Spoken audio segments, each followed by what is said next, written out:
People are quitting at car dealerships, from the sales staff to the service. They're tired of working there. And this isn't a new thing. Dealerships have always had very high turnover. It's a hire 20, keep 2 mentality, especially with the sales staff. It's hire anybody with the pulse, give them a desk, no real training, expect them to produce immediately, and then fire them if they don't in 60 days. This is the strategy for most car dealerships. That's why you constantly see turnover. I mean, it's crazy. 3 months is good for a car salesman at most of these dealerships. Full commission, it is what it is. And it does make a bad environment for the customer too, because they're just trying to purchase a vehicle and you got some guy who doesn't even know about the car. Because let's say any kind of training they're going to do is going to be sales training. It has nothing to do with product knowledge, which you would think would be a priority. Learn the product, that's what will help you sell. But no, they think we're going to learn how to trick the customer to negotiate. It's a very old business model and they're still living in the past, most car dealerships. Granted, some of them have changed, but most of them are still full commission, just like the old days, trying to trick you, sign the payment here. Now, technicians is a little bit more tricky because you can't just hire anybody with the pulse. They actually have to know what they're doing in order to hire that mechanic. And they have to have their own tools. It's completely crazy. They can be $40,000 into this career just with tools and some mechanic training, and then they go work at a car dealership. Most of them don't have any AC back there. You're getting treated like crap. You barely get enough hours because they work on flat rate. So it's not just a set salary. So the mechanics will get paid based on how many jobs they do a month. The problem is warranty work pays terrible. And there's a lot of warranty work with every manufacturer now, especially let's say Ford. It's constant recall after recall. They don't get that much for it. Hopefully they can do it quick, but a lot of these vehicles, especially if it's not warranty work, they're so complicated. Modern vehicles take longer to diagnose than the job even pays, because the mechanic will only get a set amount for the diagnosis and he has to figure out what's going on. And any mistakes are on him. He makes a mistake, it's coming out of his time. It's not like the dealership's going to pay him anymore. It's a crazy business, especially for people that are actually skilled, like a mechanic, compared to like a salesperson. Mechanics literally have to have a real skill and they have to purchase $20,000 to $30,000 of their own tools. And they just can't keep replacing the mechanics as quick as, let's say, salespeople, because salespeople, they hire anybody with a pulse. And there's not much of a career path because most dealerships constantly change names. There's a couple of them still out there that have been owned forever, but a lot of them constantly get sold, bought out here, bought out there. And as soon as a new management team comes in, they're swiping it clean. So you got to restart. And think about the reputation that dealerships got over the last 3 or 4 years. Most of them did bad things like market adjustments and add-ons. There were a couple dealerships that didn't do it, but I would say at least 90% of them had add-ons over the last few years. And so they turned away so many customers that just don't want to deal with those kind of dealerships. And imagine being a salesperson having to sell nitrogen-filled air with the market adjustment on top of that. It's a complete joke. Imagine having to sell that stuff. And it was never as bad as it was over the last few years when inventory dropped in 21, 22. Now that same car lot's completely full, overflowing with inventory. So now they're finally probably discounting. Most dealers are having to transition to a volume basis instead of a gross profit per vehicle. They're trying to get as much volume out. Even if they lose in the front end, they know they can make it up in service and all that stuff in the future. Because that's where a lot of money is made for these dealers. I mean, think about the service department. They're charging you $150, $200 an hour. It's insane. Then they have to pay the mechanic $30. The craziest thing to me is the service writer, the service advisor, can make more than the mechanic. This video is sponsored by LastFit. LastFit offers high-quality floor mats that fit your vehicle perfectly. They have raised edges, so if anything happens, they're gonna protect it. They're actually 3D scanned, so they fit your vehicle perfectly. And you can see the difference in protection from a standard floor mat to the actual LastFit all-weather floor mat. Much more protection with that LastFit all-weather floor mat. Whether you're keeping your current car or getting a new one, you want to go ahead and get some LastFit all-weather floor mats. And one of the best parts is the price. They are priced much better than the competitors. And you can get 20% off if you click the link in the description and use TOM20. TOM20 for 20% off the LastFit website. And you can buy with confidence. They have a hassle-free lifetime warranty, and they also have great customer service and a 90-day money-back guarantee. It's a good product at a good price. The links are in the description. Don't forget to use the discount code TOM20, and I want to thank LastFit for sponsoring this video and supporting the channel.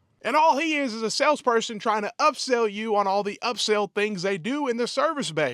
Like, you need this filter, you need this extra thing over here, it's gonna be $1,500. And all you did is come in for an oil change. They come out with a huge bill saying it's gonna be all this money. It's just typical dealership activity, but that's why people do not like taking their car to a dealership service department unless they're under some sort of warranty or they have no other option, because there are good mechanic shops out there, but they can be just as hard to find as an actual good dealership. But they're quitting in droves, man. Salespeople are quitting left and right. Every single dealership is hiring for salespeople. They'll get you on tomorrow, full commission, get you a desk, and get you going. The problem is most of them just don't make it, especially today when customers are negotiating. They're watching videos online. They're not playing around with these dealerships that are doing market adjustments. They know that there's 25 other dealerships that are not doing that. And then when it comes to their mechanics, a lot of mechanics can find a better shop or somewhere that's treating them better because they actually have a real skill that's really needed. We definitely don't have enough mechanics, empty bays throughout all of America, especially dealerships that pay flat rates and don't treat their people right. And that's why Ford's CEO says it's a huge issue with 6,000 empty bays across America. It really shows how many issues these new cars are having. So many recalls, so many issues, and the manufacturer's not willing to pay the mechanic to actually fix it properly. Obviously, the manufacturer like Ford wants to pay the mechanic as least as possible, and they're actually going to pay the dealership, and the dealership wants to pay the mechanic as least as possible. So everybody's trying to take their piece, and the mechanic's left with scraps, even though he's the one with the real skill doing the job. And it's a job that they really need, and they don't have enough people doing it. But unfortunately, they can't just hire anybody off the street to be a technician. Unlike the sales position up front, it's a completely different deal. Let me know what you guys think. Sales and mechanics quitting in droves at car dealerships. Let me know what you think. Have a great day and stay blessed.